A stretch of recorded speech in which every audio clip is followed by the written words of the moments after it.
just before then, I wanted to throw in something that, as we've been talking about putting together this conference and the idea of why me, it's also really been kind of on my mind that the other mode of contemporary writing is why them, right? So the first person narrative, but also the polyphonic narrative. And I think of something like Roberto Bolaño's Savage Detectives, right, is a novel that really combines those two modes of the diary format and then interviews in the center that are also all first person, also told to somebody. There's a plural you that appears. It's not a lady at a certain point. But I wanted to ask the three of you first, because this is a question that's really come up, I think, in different ways in all of your talks, the question of plurality, which I found really interesting here. So I wonder if any of you would like to, possibly responding to one another and what you've heard this morning, to talk a little bit more about the plurality of the self in your thinking. I was just blabbing, so maybe one of you should start this one. Well, I think both of my fellow, even more. Great. One moment. How's that? Better? Maybe it's not. You just have to get punk. I just have to get really punk about it. Thank you, Laird. I was really struck in your beautiful articulation of the experience of being pregnant and being multiple or having to confront masculine sex inside your own feminine body, and as well the suggestion in Berlin's work that as she attempted to constitute herself, she did so through the narration of this moment of holding the cup out to someone else. Just that on a very, very practical level, we are mostly what we do with other people. And I think that recurs over and over in this work that we've been discussing all weekend. And so I think, I guess the anxiety about the I in this particular case to me feels like an anxiety that no matter how it gets articulated on the page, just is really less the point in most of this work. It really is, how do I move through the world with, around, in spite of, because of, next to other people? And that's certainly my own interest, but I feel like it was that sort of possibility was so beautifully borne out in both of these talks. So that's where plurality makes my head go. It's hard not also to think a little bit about, or maybe along with that comment, that sort of what always felt like to me a false binary between the monologic and the dialogic, right? This idea that there's monologic endeavor and the discourse around that not being sufficiently novelistic, that we must slip into multiplicity, multiple voices in order for something to be a novel. And these writers that I'm thinking about, these instances that I was thinking about and that I've heard so much today of, seem to just steamroll that right away and immediately fuse what should never have been a binary. And again, forgive me if this is well-trod territory, and many have thought about this. I suppose the deconstructionists would have thought about this for quite a while, and much more interestingly. But a writer like Bobby Louise Hawkins, a writer like Amina Kane, some of the auto-theorists that have been invoked just wouldn't seem to have much interest in that kind of a distinction. And you go after the monologic when you need it, you go after the dialogic when you need it, speaking as a practitioner, I suppose. Yes, I have so many ideas right now in my head, but I completely agree with what you said. I love this idea of all of these writers who make themselves disappear and appear through the eyes of others. You were mentioning Roberto Bolaño. I also thought of a book by Elena Garro called Andamos huyendo, Lola. It hasn't been translated, I guess, where you see a character only through the eyes of others, only when the character is gone. And I do feel that I was thinking through this weekend that maybe even speaking about first-person narratives, it's like a fallacy, because almost every single book I can think that is a first-person narrative is also a second-person narrative, is also a third-person narrative, it's also I mean, we are all of those points of view at the same time, and we are created through the eyes of others, and we are constantly moving from the I to the we to the them to the. So, yes, this is such a rich universe. We could keep talking about it forever. Yeah, wonderful, thank you so much. I'm reminded yesterday of Marie's point about ChatGPT not having a you that it addresses itself to, and also ChatGPT as a dictionary of received ideas in some ways. At the same time, I'm struck by how many different voices have been invoked this morning, how many different voices have been brought so deftly and dialogically into the conversation here. So thank you so much. We'll open up for questions. Tim? Yes, thanks for your question as well, Michelle, about plurality. The question I wanted to kind of, or at least the term I wanted to return to, which I thought was incredibly rich, and it impacts upon a whole lot of papers that we've heard over the course of 2 days, is theatricality. Carl, I thought your paper was incredibly rich and interesting, and I just wanted to invite you in a way to elaborate on, within this very rich concept of theatricality, because the thing that I started to play with was, of course, the difference between like a Brechtian theatricality and a kind of method or Stanislavskian theatricality. I think it speaks to. I mean, I loved your. I think you in particular were talking about Maggie Nelson's work, but also you. Was it Richard Foreman you were? Richard Schechner. Richard, okay.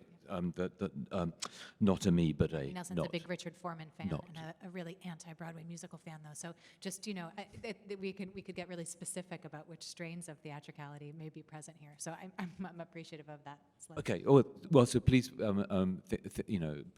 think more about that. But I found the theme of theatricality and staging playing across all three papers. And the theatre, of course, as a visual medium, and not one that has any interiority to it. So I wondered if the three of you, in fact, would like to reflect further on the power of the theatrical metaphor for your respective theses on the auto-fictional, the auto-theoretical. So I really liked all of these ideas about theatricality, and we were talking, I think it was yesterday, with Gabriela, who I think it's a great writer to talk about theatricality, because she has done theater and she has done performance, and I was thinking while you were speaking about, for example, Sophie Calle, all of these writers / performers / actors who really tread the limit and the line between writing and acting and engaging your own life in your work. Everything she does, Sophie Calle, for some of you who might not know her, she, for example, follows people on the street for days and then writes about that. And then she provokes situations and circumstances to then incorporate into her work. I find that so appealing. It's something I've always want to do. Maybe one day I'll get to it. Yeah. I'd look forward to that. Oh, yeah. I mean, what comes immediately to mind, given what I was just talking about, was that piece of Bobby Hawkins' presentation in world and sense of evolving sense of self and world. She wrote many of her pieces so that they could be said aloud on stage. She inhabited her pieces, and so that it makes a tremendous amount of sense that she gets her first start using a recorder and listening to other voices and allowing other voices to be present. She then performs that for the remainder of her career. And as a matter of fact, I was thinking of how if Bobby had been in the room when I was speaking earlier and I was popping my P's as I was doing, she would have come up and adjusted the mic. So there was a kind of sense of container around performance that was really important to her, and that then moved into the texts as well. So she became very interested in punctuation, the scoring of the page, She was immensely irritated when reviewing someone's work, and I once got in trouble for this. She didn't like sounds. She didn't like short I's. And she would, because it would sound terrible in a microphone. So she would go through and cross out all the short I's. I mean, so there's an eccentricity piece. But just to say that this aspect of things in a very localized way was central to one of these writers who I feel isn't performed enough in our discourse and in our world. I just had a small follow-up. Sorry, Michelle. And Jazmina's reference to Gabriela reminded me that I also had something to say about Gabriela's Undiscovered, because she also has an image of theatricality in that work that has a coffee theme. So she says at one moment, and it really struck me powerfully, the thought of writing about my father made me feel like the fictional protagonist of Heinrich Boll's novel, The Clown, who shows up to see his father one day drenched in coffee. While his father thinks he's just being a clown again, the truth is he just wanted to make some coffee and hadn't quite succeeded. One of the dangers of being a clown is not being taken seriously. It's the same with writing. And the analogy there between the clown and writing, I thought was extraordinarily powerful in her work, and I think there's something very profound going on. Let me pass the mic however, to Anne. Kyle, I really liked your injection of the question of theatricality in the debate, because I think it illuminated the two other papers as a kind of central underlying thing. But there's a historicity to this construction of theatricality, and we've been living under a paradigm where theatricality is the opposite of the confessional. So there's what you do on the stage of the world, Teatrum Mundi, and then you retreat from it, and that's where you find your authentic self. And we're still laboring under this supposition. And it is the same thing, or it is part and parcel of the same construction that thinks of the impossibility to imitate the originality or the singularity of a given life, which has no model and cannot become the model for anything else, and which is the foundation of the true confessional. It is my life, you cannot imitate. Now, the question is, this is indeed linked to, and I think this is a political question, and you touched upon it, with the practice of empathy as what is supposed to rule our moral conduct in a neoliberal dispensation. So we are under contradictory, contradictory injunctions, which is at the same time perform your role on the stage, be civil, be decent, and at the same time be singular and retreat from the stage. And auto theory is caught in this double bind of theatricality and confession, singularity, and at the same time foundation of collective. And this is what you were trying, I think, to articulate about. There has not been a tradition of talking about pregnancy, and there's a very slowly accruing corpus of novels or narrative around pregnancy, but it is not allowed to cohere into a genre. And from the singular experience to the collective, there's a gap, or there's a break. So I have not a solution, I just think you pointed it out, but I'd like to know how you see a way of either a dialectical solution to the double bind, or an out from under the paradigm before the categories come back galloping at us. You know, I think I really appreciate the question. I won't be able to begin to approach its complexity here. I think that the historicity of associating literary performance with confession is in the American tradition, you know, at least half a century old. And I'd point folks who don't know it to Christopher Grobe's really extraordinary book, The Art of Confession, From Robert Lowell to Reality TV. he talks in particular about Anne Sexton, who turned out to have a subscription to an academic performance studies journal, which is sort of wild.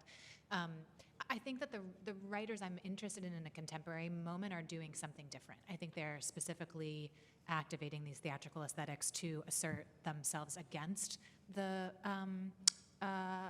sort of delimited sense of performance and confession, and rather to expand the stories they can tell about the ways that they move through the world in relation to others, in-group, out-group, in broader public. So I see a distinction, I think, between a kind of a confessional poetics of the self of the mid-century and what I think some of these more contemporary texts are doing, even as they are clearly borrowing from some of that tradition. Well, that is a huge, huge topic. Many things come into mind, especially thinking about the performance of the writer. We were talking about Sophie Calle, for example, or Gabriele Wiener, who I think really take advantage of that performance. There are many writers like me who really feel awkward in that performance. And one of the things that I feel awkward about is when you write auto theory is what you call it? Yeah, auto theory. When you write autobiographical books, there is, for me at least, a moment of the confessional feeling. There's one moment, but then you have all of these rewritings when sometimes you are not thinking about what you are saying, but you're thinking about the specific words, for example, and then you are not in a confessional mode. But then what happens with interviews, for example, is that you keep repeating your own story over and over and over again, and you very, very quickly lose that, at least for me, that feeling of confession. And you go into the theatrical mode. You are performing the confession, but you lose it, and there is something very awkward for me in that. Yes, I don't know. Maybe I said nothing that had nothing to do with the question, but. Yeah. Yes, repetition. Yes. Yes. Yeah, it's an interesting thing. I noted that we all took our subjects off the page, out of the page at moments. We were having chats with them on the phone. We were describing theatrical interventions where there's this wonderful sort of warped mirror, infinity mirror thing, and yet the mirrors aren't quite perfect with Bechdel and the performance. No, this is real. In a sense. And of course, I'm talking about calling Jenny Dorn or reaching out to Jenny Dorn and this sort of thing. And thinking about that, what happens at that moment, that juncture when it intersects with repetition, which is necessarily reprise, right? It's getting deformed each time we tell it. Even if, we've all been on, we've done this kind of thing and we've had to tell our origin story or the origin story of a work multiple times. It's being reprised, it's not being repeated. And so something is happening and a fiction is being created. And just the week before last, in the same series, Jazmina, that you read in Writers on Writing, we had the Japanese writer and editor and scholar Motoyuki Shibata, also a major translator. And he sort of acknowledged that he just leans immediately into fiction when he is asked these kinds of questions. He skips all of that, right, in a sense, that repetition, reprise, whatever it is, and just goes for fiction and allows himself to tell it differently at different junctures, which is an interesting way to puncture some of this, perhaps. And maybe it allows us to move back to the page, the thing. I don't know. I don't worship the page, but I'm interested. Yeah. I think the only thing I would sort of add to that, which I think is a sort of beautiful articulation of what performance can offer in its ever-shifting shape, is that sort of incorporating fiction into his answers for an interviewee who's listening to him for perhaps the first time is not a falling off of the first thing, to sort of quote Robert Hass poem, it is the thing that was made in the room between those two people at that point. So, you know, when Bechdel says at some point in the memoir, you know, we were just acting like a family, we weren't a family, and then she draws them all in these sort of isolated little bubbles. I mean, no less a family. Her father breaks her heart, or her mother's, you know, pain is rendered incredibly richly on the page. She spends her life kind of missing and mourning these people in ongoing complex embodied relationships to her siblings. I mean, what kind of family is that not? You know, so I think the notion that the performance is, it may be different. It may be a sort of a different kind of quality. But again, and with this kind of literature that's inviting us into these kind of embodied relationships with the things on the page, that fiction feels like, well, that was a kind of juicy day there in the body between these two people. You know, I think that is so interesting.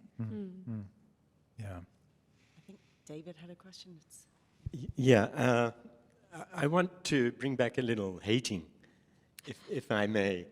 And the pretext for it is the reference to Deleuze that came via Maggie Nelson, right? And I guess it's in the context of asking which Deleuze she was reading to make. So it's not an answer I want a question to, but maybe you can tell me. I don't know that I have it off the top of my head. But anyway, so I want to read a quote from Deleuze, right? Which is from the ABCDR, so it's from the mid-90s, where he says this, and it's a quote that I've had in my head since I became involved in the project, since Tim and I first started talking about the idea. And he says, talking about a writer, what is it? He writes for readers, of course, but what does for mean? It means à l'intention de, toward them, intended toward them, one writes for readers. But one has to say that the writer also writes for non-readers, that is, not intended for them, but in their place. So it means two things, intended for them and in their place in the sense of instead of them. And then he goes on to a different paragraph after saying, I write in the place of barbarians, les sauvages, in the place of animals. And what does that mean? Why does one dare say something like that? I write in the place of idiots, the illiterate, animals. Because that is what one does, literally, when one writes. When one writes, one is not pursuing some private little affair. They are really stupid fools, connards. Really, it's the abomination of literary mediocrity in every era, but particularly quite recently, so this is early to mid-90s, that makes people believe that to create a novel, for example, it suffices to have some private little affair, some little personal affair, one's grandmother who died of cancer, or someone's personal love affair, and there you go, you can write a novel based on this. It's shameful to think things like that. Writing is not anyone's private affair, but rather it means throwing oneself into a universal affair, be it a novel or philosophy. So, you know, it just strikes me that there's a certain disconnect when auto-theorists, or so-called, or self-called, whether or not, of the last few years make references back to theorists or philosophers of a different era. I wonder, and since Laird raised the question of translation importantly, and another idea would be to put that in relation to theatricality, but I wonder to what extent there's just bad translation going on. I don't know that I'm going to have the most pithy answer Kyle, to this. can you speak Yeah, directly into I'm actually going to say I think I need to think about that more, David. I really appreciate the question. I'd like to track down the specific Nelson reference to Deleuze. I'm going to have to defer that, I think, but only until after lunch when I can chat with you more about it. I really appreciate the question. Maybe others have a good instinct here. I don't have anything terrifically useful to add, except that idea that any writer was ever simply imagining, right, simple in quotes, that they were going to tell a story about, I had this small lowercase trauma, personal trauma, and now I'm going to tell it, and it never works that way. Nobody, you only think of that from the outside in, I would say, right? regardless of what you articulate in a Q&A after a reading, this experience happened to me. It's all, we're simply implicated, and shaped by all of it all the time. And so whatever our lens is in a discourse, and I'm not saying that this, Deleuze was far too canny to imagine this, was the case. But it's always been several, even if the discourse has wanted to reduce it in different ways, I would say, I suppose. I guess that does make me think that and this harkens back to some of the things that Evie was saying yesterday. I think that, and I can't speak to every auto-theorist, the writers that I've been working with most closely are people who maybe came at some point from relatively niche presses, niche backgrounds, very academic.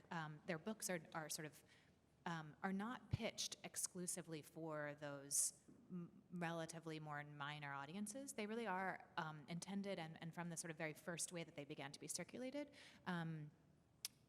books that are I think, and sort of aim to capture the attention of a much broader audience. And so in that point, I think the writers are making choices about the ways that they carefully represent minoritarian experience such that it can sort of instantiate both publics and counter-publics on their own behalf and on behalf of communities that they care about and communities that they don't. So they are speaking in a certain way to one group of readers and in a different way to another, and are deliberately sort of taking steps to forestall or push off misreadings that unfortunately or just interestingly crop up anyway. So I think there is a kind of a deliberate attention to some of that, some of those challenges. So apparently we have a lot of questions bubbling up in the audience. So I wonder if we can maybe take some of those questions all together and then have our panelists respond. We've about 10 minutes maximum left. So I think, Robin, you're the first.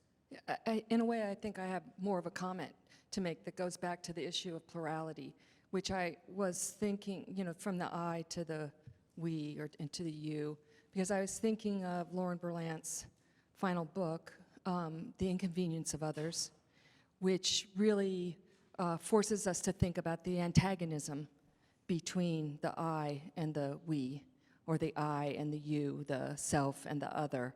And in that book begins by thinking about the pandemic, where we were all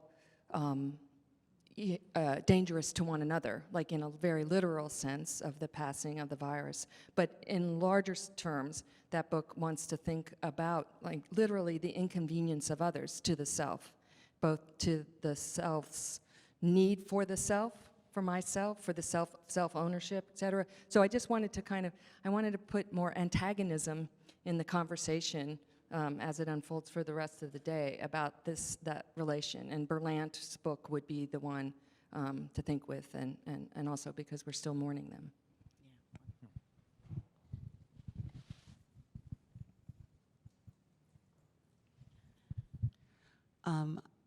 I'm really bad at formulating questions, so just bear with me. I was thinking about, hi Laird, the question of whether Berlin learned anything over the course of her life in the writing, and I was thinking, Kyle, about the gap between what the student in the audience of Bechdel needed, and why Bechdel was writing, right? And somehow between those two thoughts, or those two moments, I started thinking about, particularly in this context of first-person writing, where one's experience,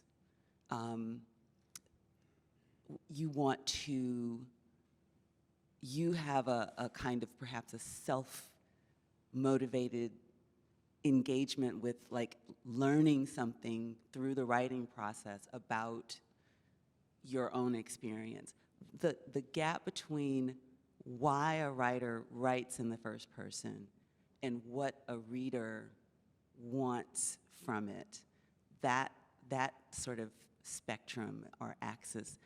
And then the question of what we can learn when we when we are not so much interested in feeling, the empathy aspect that Kyle brought up. There are two axes. It's like knowledge and feeling, and then the writer and the receiver. And I was just wondering if any of you had ways of helping me understand whatever it is that's percolating in my head around that. So it's open-ended. Thank you. I think that there are a few more questions which we'll maybe pick up, Kevin. Just very quickly, Laird, I really liked your use of the word obscured self as opposed to obscuring self. And I hear in that an emphasis on character and characterization that I think you brought to the conversation. And maybe it resonates a little bit with Robin's comment about antagonism, and maybe even builds off of Evie's last comment. That is, rather than only thinking about the first-person writer and first-person writing as a site of agency, or maybe even clear agency, what I think all three of you presented, Jazmina, the sense of being pregnant, which is not only an act over which one has control, never mind the fact that the writing about being pregnant doesn't only have control over the act. And Kyle, the Clifton poem, at the end, turning at last on a stem like a black fruit in my own season at last. The metaphor in there disrupts the location between the speaker at only speaking about the speaker's black self. So it's on a stem like a black fruit. And so there's something about the obscured self as a character and a characterization that I think just disrupts the idea of, if one of the criticisms of first-person writing is that it's simplistic and solipsistic, there's something about character and about the obscured self, not the obscuring self, which obscuring, I think, would authorize too much control in the writing. Something about the obscured self. I really just love the kind of tension that produced in our thinking about first-person writing. And again, I think Robin might be right. It might be about a certain antagonism of the obscured self rather than the agency of the obscuring self that I really love that you brought into the room.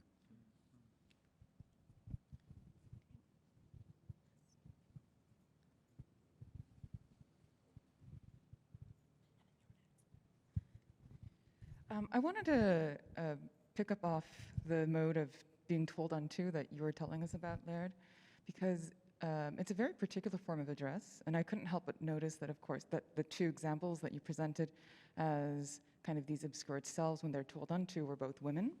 And I was like, well, are there men who are told unto who obscure themselves in the same way? And the only examples I could think of were biblical, right? In the mode of, the Lord came unto me and said, which is a very much of self-centering, but that's not particularly gendered in the Bible, because anytime the Lord comes unto you, be you a man or a woman, you say, the Lord came unto me and said. So, yeah, how do these various forms of difference like work their way into this particular form of address you brought up, and how the self obscures itself or not in response?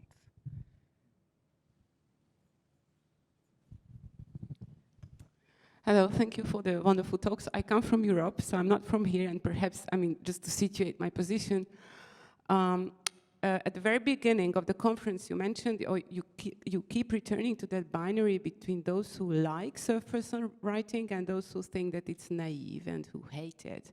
And you also put that hatred in quotation marks. But there is a different trend in Europe, and I guess I mean, perhaps I'm very old, and that's why I keep thinking about it. This kind of, what you call paranoid reading, that the term was introduced by Eve Sedgwick. It was the, deconstructive theory that, strongly criticized what they called the empathy engine that was generated by theorists like Nussbaum and Rorty and all these kinds of people who thought that empathy or narrative empathy can make us better. And it is not that they hate first-person writing. It's just that there is a suspicion against first-person writing. And then you are saying that now we are after theory and there is a new craving for reality and subjectivity. Does that mean that we can simply dismiss these, the deconstructive trending criticism or anything that kind of, turns with suspicion to first-person writing and say that, for instance, Rousseau's Confessions are theatrical? So that there is no opposition between confession and theatricality because, Rousseau, you can actually show how Rousseau was theatrical, how was not this or that or whatever. So I'm just wondering whether you could engage a bit with this trend that you seem to skip, in a sense. I don't know whether I could make myself clear. I think that might be the last question we have time for. We'll open up. I am curious about the you that is being invoked by that question as well, whether the you is Tim Buse, whether it is Tim Buse and David Wills, whether it's Tim Buse and David Wills with Michelle Clayton and Kevin Quashie, or whether it's all of the yous who are being invoked and addressed here.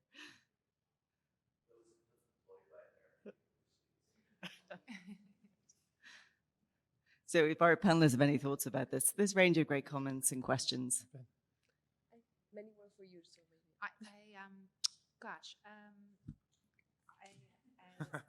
they're all very good questions. I mostly just took notes on the great questions. Yeah. Maybe I will, just in the interest of time, return to Evie's question and just attempt to think aloud with you. Really, I don't have a good answer for those beautiful or good sort of response to those two beautiful axes that you laid out. I think that what writing in an auto-theoretical vein, and perhaps you could say first-person writing, does perhaps most consistently is expose those gaps between what somebody on the page somebody sort of putting something on the page may or may not have been aiming to do. And I don't know about these writers' intents. I just know that sort of what's on the page as this intense, embodied, ostensible, singular, and yet we know quite plural, is aiming for it's almost never going to match up exactly with what somebody yearns for when they pick up the book. Sometimes they may feel quite recognized, but at other times, and Citizen is such a classic example of this, I mean, to try to track that you with one particular racial positioning throughout the book is almost impossible. So, I think that the more we have occasion to remind ourselves of that with respect to literary text, the more facility we may have with sitting in conversations where we're all trying and missing it, where it does feel antagonistic or where it does feel off base, or I don't mean to sound Pollyanna-ish about what a literary experience will sort of directly translate into, some kind of renovated democratic scenario. On the other hand, I think that young woman in the audience I described was deeply earnest, as was Bechdel, and I think that it was obvious that they were both shaken and moved by that instance, as were others in the audience. And I don't know what else we're looking for really when we pick up a book. So that's where my mind goes in response. Yeah, so thank you for all those really rich, thought-provoking questions. And just to touch on a few aspects, things that came to mind. Please, to paraphrase Sontag, please don't mistake what I'm thinking about it for what I think about these things that I'm about to say, right? That's the spirit of this kind of conversation, I suppose. But I won't go down the laundry list. I'll hop around just a little bit. But thinking about that idea of the writer and then the reader, that strange binary. Of course, there's the original writer-reader in the context of a work, at least how I experience it, is that I am both, right? I'm performing both. There's a writer-reader thing, becomes a kind of rider, I suppose, after a while, blurring together. And within that, right, which is a space for me, at least how I live it, and how I understand others live it, a space of tremendous, I mean, it's an enormous space when you begin reading that thing that you've written that's come out of your reading, of self-questioning, self-doubt, and antagonism. It seems to me based into it, that sort of crackling between the poles of those dispensations, even as they blur together, which is really interesting to me to think about, and something that someone like a Bobby Louise Hawkins would have been wrestling with as well, especially working in isolation, a kind of enforced isolation, the isolation of having to write in secret, which is not unfamiliar to many in different paradigms here and in the world. So that's interesting to me. One of the writers I might have included, if it hadn't, there were 3 or 4 other exhibits that might have come into the mix today, and one of them is Liao Yiwu, and in particular his work, The Corpse Walker, which is a series of interviews that were conducted, I think, in the 90s. Into the 2000s, in which he is being told to. And the presentation is one of a transcript. So we've been in this space I was talking about of transcripts, of recordings, except that he never had a recorder, and he makes no claims to having a perfect memory, right? And so he is giving he's presenting these interviews, and then we understand them as fictions, and yet there is always this question of address within them. He's always present, and he's an engaged member of the interview, the conversation. So that's an interesting sort of bend on the talking to. And then I just want to evoke that wonderful moment yesterday when Marie was talking about, right, self-help and what that gets turned into via the mechanisms of a chat GPT, auto-assistance. And the strangeness of that. And yet, right, we immediately think of a pejorative when we get into that, right? Self-help, all of a sudden we're back into that, poo-pooing the confessional, poo-pooing the writing about oneself, which is often gendered, it's often racist. And it seems to me wrong from the start. So what I've thought about since I started publishing and engaging with writers in audiences is that texts are really alive. They are these live entities outside of us that really thinking about this idea, this movement that Laird was talking about between writer and reader.